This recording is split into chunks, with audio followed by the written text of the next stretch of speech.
नहीं बेटा, रोना नहीं है। संगदिल शौहर को आंखों में आंसू देख के ना बीवी की सुकून मिलता है, और आंसू जो है मजलूम को मजलूम तर बना देते हैं। तो मैं और क्या करती हूँ आंटी? बेटा, एक शक्की मर्द के लिए आंखों में आंसू भरना तो बेवकूफी है ना, बल्कि उसकी आंखों में निदामत और पछतावे के आंसू भर देना चाहिए तुम्हें। मैं कहाँ से लाऊं ये आंसू? बल्कि मैं तो आज ये घर ही छोड़कर जा रही थी। तुम्हें चले जाना चाहिए था, तभी तो जीरक को एहसास होता कि इस घर को, मुझको, नूरे को और खास तौर से जीरक के लिए तुम कितनी अहम हो। आंटी,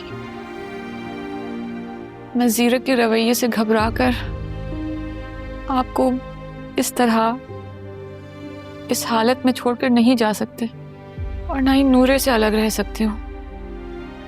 अब मेरा दिल यहीं पे है। बेटा, जब भी तो उसको एहसास होता तुम्हारी कदर होती, और तुम्हें उसके पांव नहीं पकड़ने चाहिए थे। आंटी, जिस तरह से नूरे मेरी बेटी है ना, उस तरह जरियाब भी मुझे अपने बच्चे की तरह अजीज है। उसको पुलिस के हवाले होता कैसे देख सकती थी? बहुत प्यारा और बहादुर बच्चा है। एक जालिम के साथ उसको यही करना चाहिए था। जीरक के साथ जो कुछ किया उसने ठीक किया। आंटी, आप कह रही हैं? आप तो माँ है उसकी।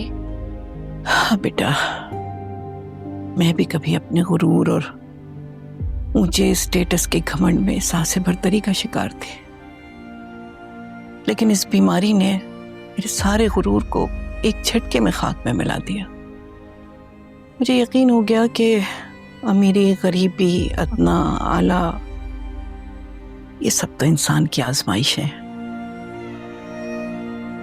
एक अमीर को एक गरीब की जरूरत रहती है हमेशा, और ये मोहताजी, ये तो अमीर को फकीर बना देती है।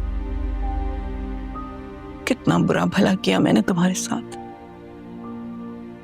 लेकिन आज तुम्हारी खिदमत और हमदर्दी के लिए भीख मांगती हूँ। नहीं आंटी, मैं जो कुछ भी करती हूँ अपने दिल की तस्कीन के लिए करती हूँ, किसी मजबूरी या जीरक की वजह से नहीं करती। जानती हूँ बेटा, तुम जो कुछ करती हो वो तुम्हारी फितरत है, बगैर किसी लालच के। और जिस तरह जीरक ने तुम्हारे घर वालों पर पैसे खर्च किए, वो उसकी आदत है। पैसे देकर खरीदने का आदी है वो। देखना, एक दिन वो भी तुम्हारा मोहताज हो जाएगा। अल्लाह ना करे आंटी, खुदा के लिए अब छोड़ दें उसको। बेटा, यही तो कुदरत का उसूल है। जालिम का गुरूर कभी न कभी तो खाक में मिलता है, और तुम्हारे किरदार पर शक तो उसकी सबसे बड़ी बदनसीबी है। जरा फोन तो उठा कर दो, मेरे फोन पे रजिया का नंबर मिला दो। अम्मी का नंबर? बात करूंगी रजिया से, तुम मेरे लिए खाना ले आओ।